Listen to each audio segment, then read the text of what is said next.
Hey guys, Matt here. Before we start this episode, I have something to say. We got ourselves a first sponsor.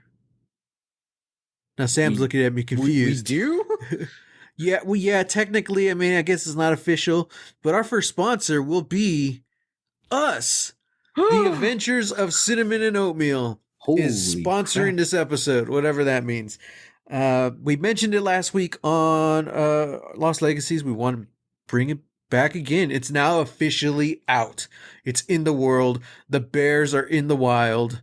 Um, yeah, it's the Dungeons and Dragons podcast featuring teddy bears that me and Sam have been working on for quite some time. Yep. So go check it out wherever. I say wherever podcasts can be found. Most podcasts. It's still brand new, so it's not on everything yet. But I'm pretty sure we're already on Apple, Spotify. I'm pretty sure we're on Amazon right now. A bunch of the smaller ones. So there's still a few stragglers that we're still waiting to get approved on. That's how hot and fresh this podcast is. Hot and ready, like a tamale. Yeah. Oh no, we can't say that. That's Little Caesars has copyrighted that. So we're okay. hot and Loaded. loaded. I don't know. Okay. Why don't we say Hot and fresh? hot and fresh? Yeah, that's not a Subway Yeah. thing, right? We're hot and fresh. We're fresh and hot. There you Fresh go. and hot. There you go. Nope. I hope you enjoy it. No. Can't do that either. Oh God. I hear helicopters. They're coming to take us down. Oh man. So please, just do us a favor, go over, check out the podcast. It's a monthly podcast, so it's just one episode a month. You'll also notice it's a good bit longer than like a typical Lost Legacies episode because it is more produced and edited, and it's only once a month. So we're like, we're gonna go longer. We're gonna crank out one of those a month. So go check it out. I hope you like it. Like, subscribe, share, rate and review, just like this one, but for that one. And if you're interested, we do have a Patreon for that show at The Adventures of Cinnamon and Oatmeal. But yeah, other than that, let's get into this episode, Sam. Let's do it. All right. So, if you have any other questions about Lost Legacies or Adventures of Cinnamon and Oatmeal, send them our way. But I guarantee you'll love it. They're great. That's it. We're over. We're done. Canceled.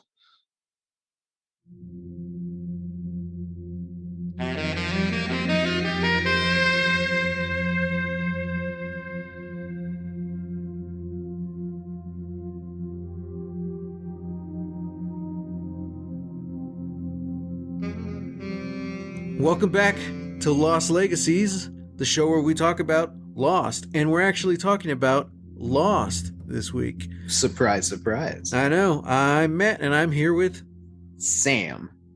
We're talking about Season 3, Episode 7, Not in Portland. Jack buys time for Kate and Sawyer to escape by holding Ben's life hostage. Meanwhile, Juliet takes a stand that may threaten her position amongst the others. All right, Sam, first thoughts. What did you think? Okay, well, I have a question. Okay. Did this air like 2 episodes back to back? No. No? Mm-mm. Interesting. Why? Oh, well, because I was just surprised because Henry and Cusick's name was part of like the credits. So I guess that means he's like main cast. Yeah, but No? he's been main cast this whole season. Has that okay? Yeah. Okay. Oh, that's true because Naveen Andrews' name was also up there too, and neither one of them were in the sub. Okay. Okay, cool. That just squares away that. I'm glad you brought that up though, because the opening credits have always been a bit weird, and it's not just for Lost; it's for every show, but for this one in general. Like, I'm pretty sure the actors who play Nikki and Paolo, their names have been in the opening credits this whole season. Yeah, they have. And we've only seen them like, we've seen them here and there, but they've only really had 2 episodes where they got to like talk and interact with everyone else. Mm-hmm. But then even as the show goes on, there's certain characters or actors who come in and their names are in the opening credits, but they haven't showed up yet. So it's like, Mm-hmm. oh, I guess this character's in it, you know? It might have happened like in the earlier seasons, like we see Mira Furlan's name in it, or like, oh, I guess Russo's going to be in this episode. You Mm-hmm. know, so they're kind of a spoiler, those opening credits. A little bit, yeah. Yeah, it kind of depends on the situation, but yeah, Okay. that one's kind of odd. Other than that, what did you think of this episode? Thought it was great. I loved Mm-hmm. it. Mm-hmm. Really solid episode. Yeah, like heck of a way for us to like come back in after I don't know how many 13 weeks. 13 weeks. Yeah, Yeah. yeah. I really like that. Um yeah, although like I am also glad that like I haven't really been looking at like the episode title. Mm-hmm. Like I haven't really been like looking at those on Hulu cuz it says not in Portland. Uh That's a that's just big like twist right there. yeah, that's a big twist. Yeah. Um so yeah, I did really like right from the jump though that they kind of gave us a twist, Mm-hmm. where It's a Juliet. really trippy opening. Yeah, because like Juliet's just like sitting on the beach looking at a journal, and then she heads back inside to some looks like a bunker. Like it really does look like some sort of like bunker. Mm-hmm. And freaking Ethan's there. So Mm-hmm. it's like, hi. And then Juliet's with her sister, and then freaking turns out they're not on the island. They're in Miami. Yeah. It's a huge, just like, I wouldn't call it a twist, but just what's the word? Like a Surprise. misdirection. Oh, You okay. know, Yeah. uh, Ethan's alive, so we know this is the past, but they Mm-hmm. really make it seem like it's on the island until it's revealed that it's not. It's like, Mm-hmm. oh, okay. So you go through the whole episode almost forgetting about Ethan. Like, oh, okay, that can't be a coincidence. Nothing's a coincidence on Lost. Yeah. But yeah, and then of course Ethan comes back later. But this episode was very, it almost felt different. Mm-hmm.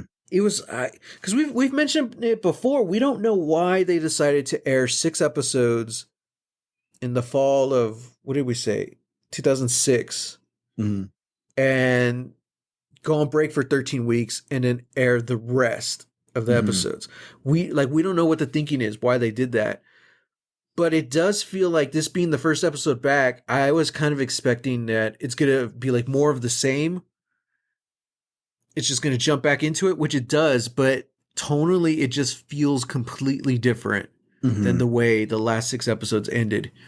I really appreciated that. And I just thought it was a great uh, story of Juliet's backstory. Because this whole episode, we see Juliet on a mission. We see how badass she is and in charge. And we even, like, for the first time, we kind of see a little bit of how ruthless she is. Mm-hmm. But all that is going on at the same time. We're getting these flashbacks where she's the exact opposite of that person. Mm-hmm. So I mean, look, kudos to Elizabeth Mitchell. I mean, that was good. That was just a good acting job. Damn it, you Yeah. know. Yeah. Um, so let's talk about these flashbacks then. I guess her essential storyline through these flashbacks is, they don't really go into what it is, but she's some kind of scientist who is trying to find a way for her sister to become pregnant. Mm-hmm. I don't know, I was kind of assuming cancer or something, because it seemed like the sister was bald. Mm-hmm. She looked very ill. Mm-hmm. They really don't go into it, but like there's this whole kind of like side plot going on, which I wasn't sure where it was going. And this is why I say, like, it felt different. Like I felt like I was watching like uh, uh, a procedural or Grey's Anatomy or something. Like there's this story of Juliet who's working with her ex-husband, who's technically her boss, Mm-hmm. while he has who's someone who is obviously, they're not together anymore, so it's not really a mistress. His girlfriend is there working with them, and in the meantime, she's doing all this shady or like shady stuff with her sister. None of it is legal. Mhm. The experimentation she's doing with her sister. It just felt like all these different plots together. That's not typically the way Lost does things. If you get a Mhm. flashback, it's pretty much just what's going on, what's the story, and all that Yeah, stuff. it's pretty cut and dry. They've Yeah. been very just like, here we go. Hmm. This is the story. And I mean this as a compliment. Like, it felt different, but in a good way. Like, this is a Mhm. very charged story. Mhm. Uh,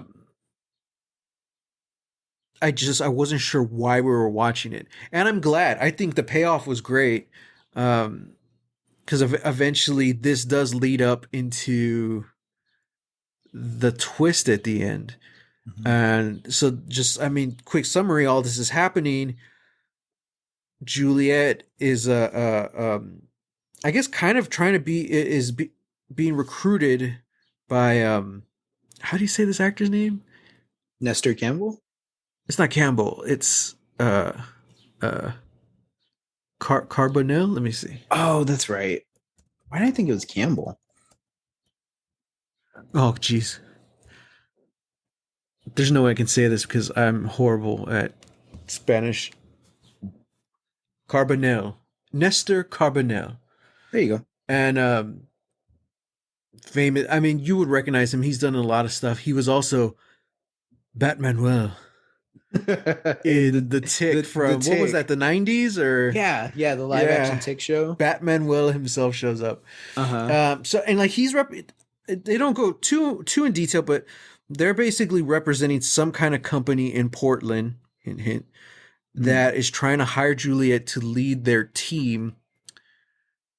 Again, they don't go too much detail, but it has something to do with fertility. Mhm. So we know something Juliet is doing, her profession has to do with fertility, which she's already said on the island in the present day. She's a fertility doctor. Mhm. And they're really trying to get her to take this job with them. She says, no, I can't. I'll be far from my sister, blah, blah, blah. And my ex will never allow me to, blah, blah, blah. And she gets really heated and says, what I really need is for him to get hit by a bus. And then she's just like horrified by what she just says, and she just ends it. And then the episode goes on. Well, the kind of twist at the end is he does, in fact, get hit by a bus. And as Juliet's kind of grieving at the morgue of all places, who shows up but uh, Ethan and Nestor Carbonell. Does he say his Mhm. name? I don't remember. Alpern. Yeah, I know his Yeah. last name was like Yeah, Dr. Dr. Alpern or Alpern. something like that. Uh-huh. Yeah. His IMDb has it as Richard. Okay. You shouldn't look at the IMDb, Sam. Well, I was looking up how to say his last name. Would that be on IMDb? Well, I'm because I thought it was Campbell at first, and then yeah. I'm sorry. A beautiful ethnic man like that, his last name is not Campbell. Okay. You're Did you right. see those eyebrows, Sam? It's been a long day. Look at those. Look at Nestor Carbonell's eyebrows. Okay. I was distracted by his mascara. It does kind of look like it, right? Yeah. I don't think he does. Maybe that's just the way he looks. I don't think he's wearing Yeah. mascara. I don't know. Maybe that. I mean, He just has natural dark features around his eyes. I guess. Maybe he's really tired. Okay. Maybe. Speaking of, I am very tired. Yeah. Or he just has like super black eyelashes, and it kind of looks like mascara. That's true. I don't know. That's very true. I got big eyelashes, and fairly hardy eyebrows. So I take offense to you calling Nestor Carbonell Campbell. I apologize. And now we've learned and grown, and we can move on. What does Bullwinkle say? Now the consciences are clean and the healing can begin. Exactly. So anyway, they come back and they're basically saying, "Hey, we really want you in this company." Oh, and it's perfect gaslighting too, because Juliet figures it out. She's like, "I said I needed my husband to get hit by a bus, and he did. And the doctor, what, Alburn, something like Alpern. that. Yeah. Nestor Carbonell is like, he's like, it got, it got very awkward and stuff. I don't even remember you saying that. Like, oh my Like, god. okay. Hmm. Okay. But then, of course, she says, she's like, can my sister come? Blah blah. He's like, no, we're not. Something like, we're not exactly in Portland, which is where the title comes from, and that's Mm-hmm. kind of where the scene ends. So we're kind of assuming she took the job Mm-hmm. because the fact just Ethan is there with him. It's like, okay, these are the others, right? Mm-hmm. And I don't know what the deal was with the sister. It may have to do with what Juliet and Ben discusses later in the episode. That's what I'm thinking. Yeah, that's what I'm thinking too. Because obviously the sister couldn't come. So yeah. But as far as flashbacks go, I mean this was great. Mm-hmm. Um This does this does what I really want, like all of the flashbacks to do, is that it not only like fleshes out this character, in a way that we haven't seen before, but it also like fleshes out their world and how their mhm. world relates to the things that are happening on the island. For Right. Juliet, at least, like this, we know that, like, oh, okay, she's not like Ben. She wasn't born on the island, and Hmm. she didn't come here by mistake. She was Hmm. brought here. She was And asked to come, and it sounds like she came. yeah, and then to see Ethan not on the island as well, it's like, okay, Mm-hmm. that's interesting. Mm-hmm. The others do have some kind of reach off the island. Yeah. Yeah, I mean, also this is the first episode or the first character who wasn't one of our survivors to get a flashback. Mm-hmm. So that's kind of telling. I mean, granted, she's on the main cast, so it's like, okay, I figure she's gonna get a flashback, Mm-hmm. but yeah, I just think that's really cool. It just really kind of it freshened things up, and it kind of, I don't know, revitalized the series in a little bit, especially Mm-hmm. after a 13-week break. It's like, oh man, we get a flashback from one of the others. I wonder. I honestly don't remember. I'm assuming we do, but I wonder if we're going to get a Ben flashback, and if we do, is it going to be soon? Mm-hmm. You know. But yeah, because like you said, it's building the world, and now we're seeing the others in a different light. They're, I don't know. I mean, maybe they're just more. They got it more going on than we thought. Mm-hmm. But at the same time, they don't really have a doctor on the island. Yeah, yeah, Which yeah. is so weird. It's like as like far reaching as like it seems Yeah, the others are. They're also really disorganized because everything that's going on with Danny and yeah, them. I'm just like, guys, come yeah. on now. Granted, I don't think they would actively seek out like a heart surgeon to join their team, Sure, but at but least some kind of but like like doctor. Jack's second hand in the operating room shouldn't be a fertility doctor. Mm-hmm. Like you think there would be someone who could do something like that, Mm-hmm. just in case of emergencies, just in Yeah. case. Yeah. So I don't know. Um, yeah, I mean, I really enjoyed this new kind of a facet of the lore of Lost. Mm-hmm. Okay, so but what did you think about the on island stuff? That was just a straight up continuation of the last episode, the last few episodes. Yeah, yeah. I really liked how we just jumped into essentially like the end, Hmm. see Kate and Sawyer run away, Jack's holding down the fort, holding Ben hostage. I'm like, crazy. And how crazy fast it goes wrong. Oh yeah. Like Jack loses power almost essentially immediately. Mm-hmm. Like he still has Ben's life in his hands, but Juliet's giving orders now. I'm like, oh man, this is crazy. Danny's doing his own thing. Like it's just, Mm-hmm. oh man, it's wild. Mm-hmm. Yeah. Um, but this also got a bit creepy. There were some interesting elements in this episode. Yeah. Yeah, the whole subliminal room where the others were holding Carl. That was Yeah, creepy. yeah. So they end up getting saved by Alex, Hmm. who I May think or may this. not be Russo's daughter. Yeah, but for sure they mention Ben being her dad, Oh, that's right. That's right. and I'm like, oh, okay, Hmm. that's new info. I'm like, holy crap. Okay, so this is Hmm. Ben's daughter. That makes sense why Carl was locked up.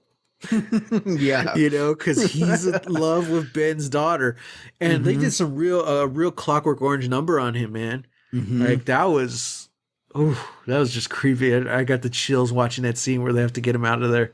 Hmm. It's like, oh, All right, I'm gonna ask you something. okay, ask me something.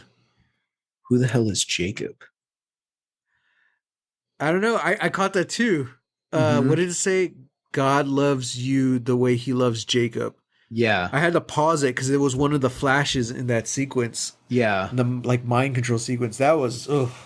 That was like it's real interesting too that like uh I know like JJ Abrams doesn't have like a uh I guess influence isn't the right word, but he's not actively like in the writer's room now or Right. directing at Hmm. this point. But a lot of that really felt like kind of feels like Alias, you know, it feels Yeah. like it feels more grounded, it feels very like tactical spy Hmm. stuff. Hmm. Um yeah, Well, funny you mentioned it's that creepy. because he was supposed to direct this episode. Really? Yeah, and then I don't know why, for whatever reason, he couldn't. Mm, So I was like, wow. interesting. Yeah. Yeah, yeah, yeah. Yeah. We got some weird like brainwashing stuff going on in there. Mm-hmm. Um, Mm-hmm. yeah, And it's interesting too that like it didn't affect Alex or Kate. Like Alex was just like, "Oh, like what is this, Carl?" And she goes over to him. yeah, Kate's just like, "What is going on?" And then it like goes to like help free Carl, hmm, but Sawyer's just kind of like staring at it. yeah. He's kind of caught up in it, and Kate has to like yell at him for help, and it like snaps him out. Yeah, Um, that's very interesting too. I'm yeah, like, huh? that's super interesting. I want to know what's up with that. Um, yeah. Yeah.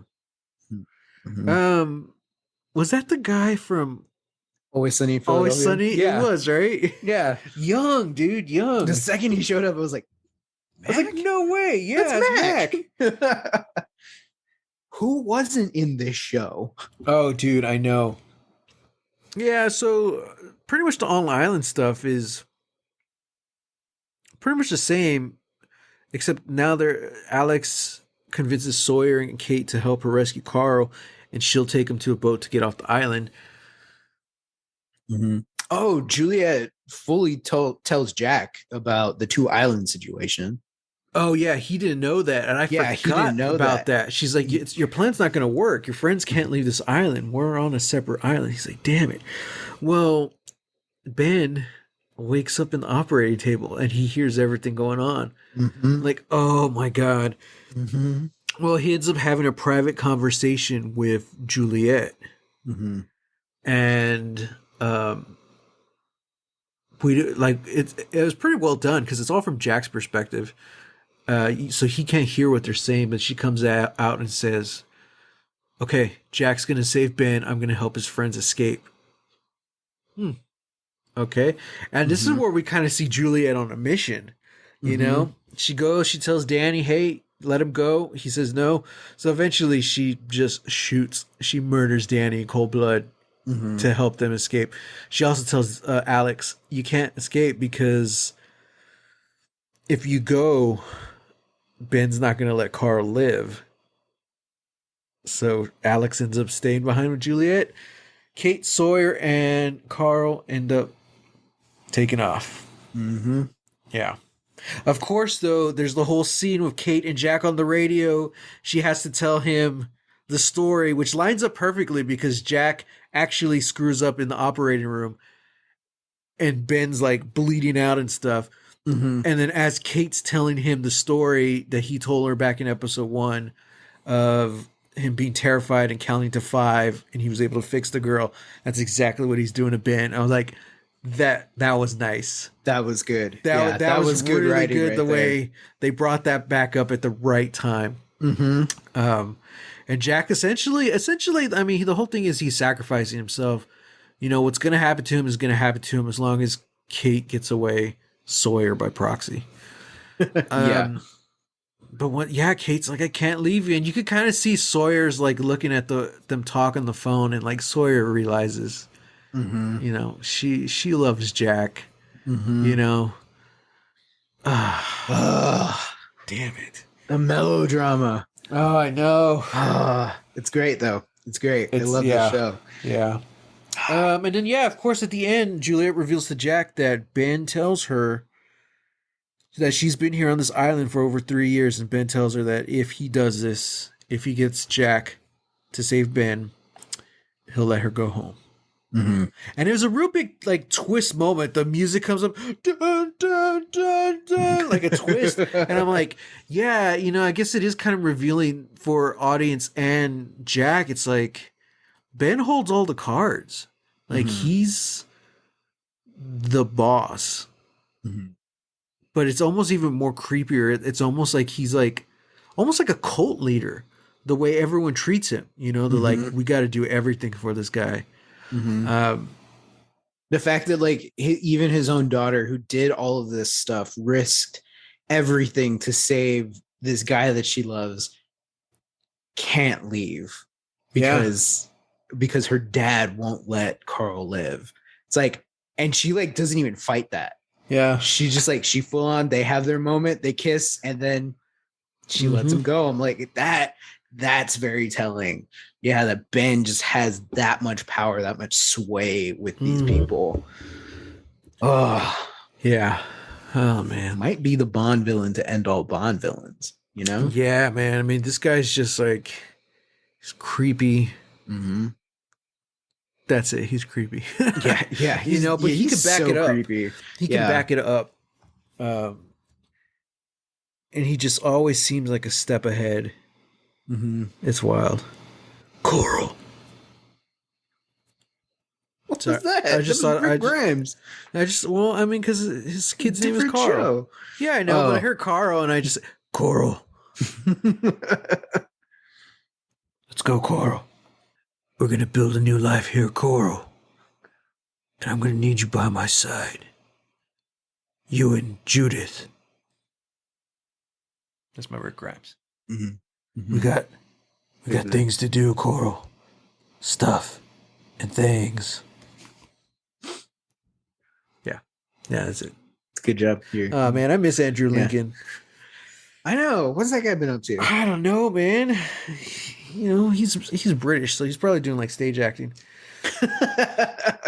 I love the character Rick Grimes. I would love to see him back, but I would just love to see more Andrew Lincoln. Period.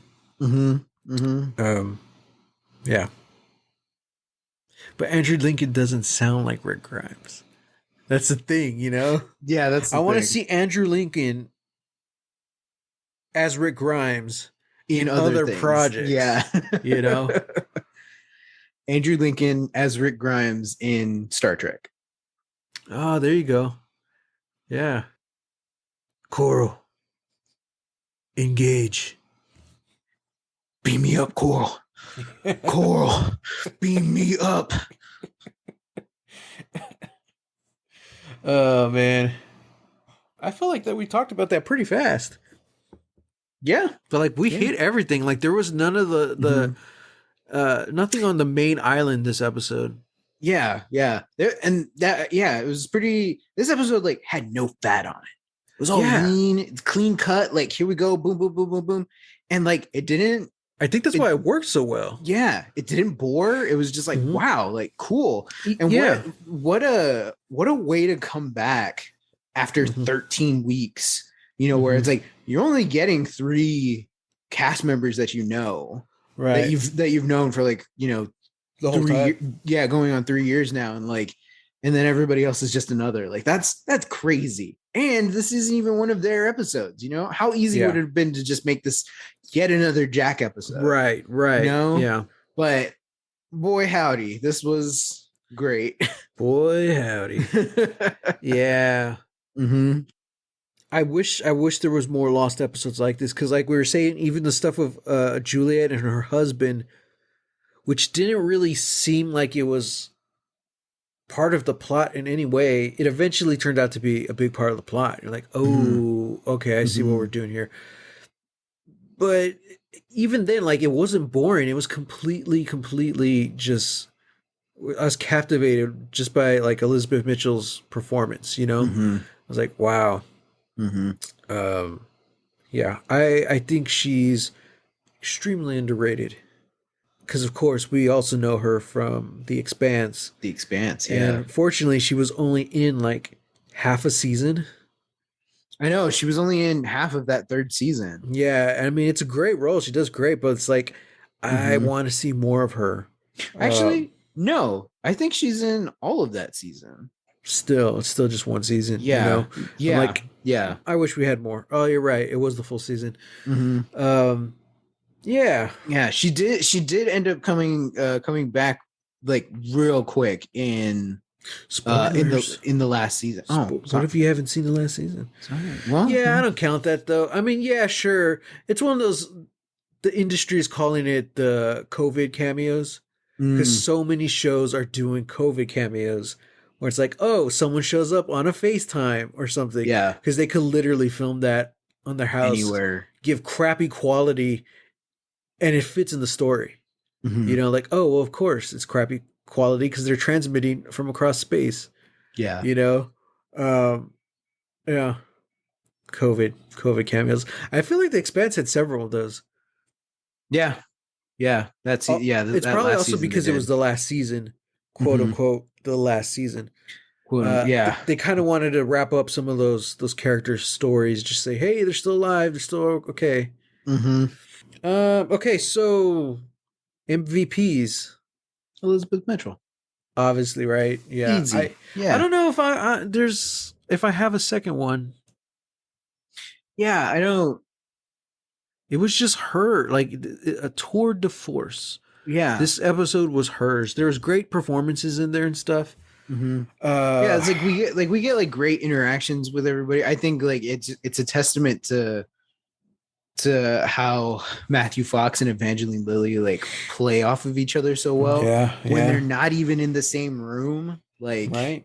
Like Yeah, if you think about it, Matthew Fox hasn't been with any of the main cast this whole season. hmm It's been hmm him, Ben, and Juliet.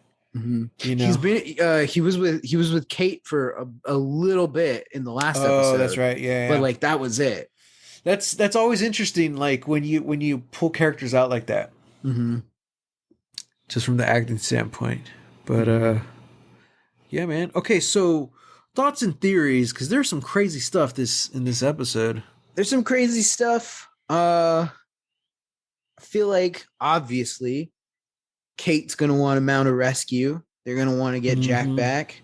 That's You what I was know, thinking because she looked pissed while she was rowing that boat. It's like, yeah. damn it, Kate's gonna do something. I feel like Jack's gonna be like not necessarily indoctrinated, but like I feel like the others got it pretty easy. We saw at the very beginning of the season, they have houses, they Yeah, have book book clubs. clubs, Yeah, they got some of their own that fix the plumbing. Like, come on, yeah. they have plumbing Hmm. that like I think, automatically right there. I'm like, yeah, I feel like yeah. Jack's gonna get used to these creature comforts. So Jack even asks Juliet in this episode. He's like, "Well, now what? What next? Do I just go to your cell or to my cell?" And she says, "Yeah, until they figure out what to do with you." And as soon as he said that, I'm like, "Well, wait a second. If he's the only surgeon on this island, like, is he gonna have to stick around to help Ben? Because there's like a recovery process. Oh yeah. Like he saved Ben's life, and it's just not like, all right, bye." Mm-hmm. It's like, no, like they're gonna need him around. Yeah. So that's gonna be interesting because I don't remember this part of like of the show or like Ben's season. Like, is he Mm-hmm. down and out? Is he in recovery? Like, who's in charge? Yeah. And yeah, like what are they gonna do with Jack? Because they need him, but he's still like they can't trust him. He still doesn't trust them. So like, yeah, it's gonna be interesting to see what happens. Mm-hmm. Damn. Mm-hmm. Also, I feel like Carl is going to be some kind of a ticking time bomb. I think Ben has some sway, and that sway is going to extend to the other islands. I think those subliminal messages are going to be they're going to be something that like Carl's mind is he's in control essentially. You know, Ben's in control of That's Carl. interesting. Yeah. There's even some that's what is it like? We're in charge of our own suffering or something like that. Yeah, There's some weird stuff like popping up in there. I was like, wow. Yeah. Also, to like, I'm gonna say some pretty like funky like techno. At least that's kind of what it sounded like. I was like, I could get into this if it wasn't room 23. What's this? You open the door, and then you see it's like, oh god, oh no, get me out of this place. It looked like a rave. I was like, oh, that's not great. A rave of death. A rave of a rave of guilt. And self flagellation. Yeah, flagellation. Man, is that the word? Like, that's something like that. No, that doesn't sound right. Or is that the fart? Oh no, that's flatulence. Self flatulence. Oh god, I should hope flatulence. I would take the death rave over the self flatulence. It didn't seem like there was much airflow in that room. He looked pretty sweaty. He looked like he'd been there in that chair for a while. Yeah. Oh man. Yeah. Oh gosh. Well, I guess we'll find out what happens to Coral. Because next week we're talking about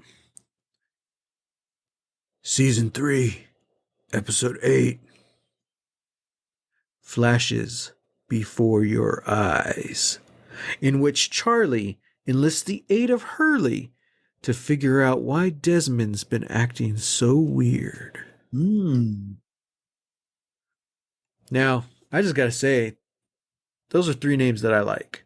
Charlie, but I really like Dominic Monaghan.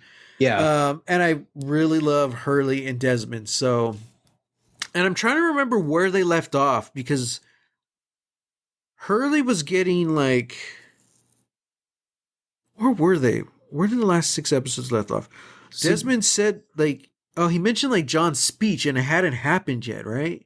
Yeah. So Hurley's already like onto something, like something happened to Desmond. And I don't remember if Charlie's caught on to that yet or not. I think Charlie has because there was the episode where Desmond was like trying to get Claire away from the tent. Oh, from the tent. And then he just lightning builds rod. the giant lightning rod. Yeah. So I think Charlie is kind of onto it too. Premonitions? I don't know. Yeah. It's crazy. Like, did either one of neither of them went with Locke, right? Into the jungle? No, right? It was Saeed, Desmond, and then Nikki and Paolo. That's right. Yeah. And now Saeed's off with Jin and Sun, right? Or is that? No, that was early in the season. That was early in the okay. Never mind. See, this is weird. That's like right. I don't know why they split the season like that. I know. Because it is hard, especially when those storylines they aren't pivotal to the whole episode. Come on, guys. Like we're kind of forgetting like what happened. Yeah. I guess that's why we get the little recaps at the beginning of the episodes. Yeah. But I don't know. It's a very odd choice, and they haven't.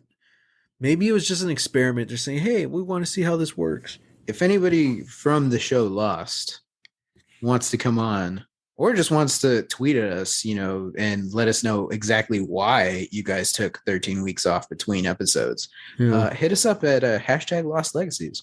Yeah, definitely. Because they usually took a break for like a month, maybe 2. Yeah. But like for the winter, but 13 weeks, that's a long time.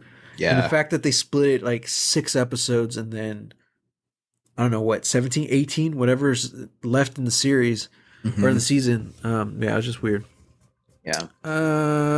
Okay. For everyone else, that's the episode, guys. So we want to hear your thoughts about this episode. What did you think? It was a ride. I liked it. Hit us up, hashtag Lost Legacies. And as always, you can find me at Twitter at _ Matt Jimenez and on Instagram at Holy Hand Grenade of Antioch.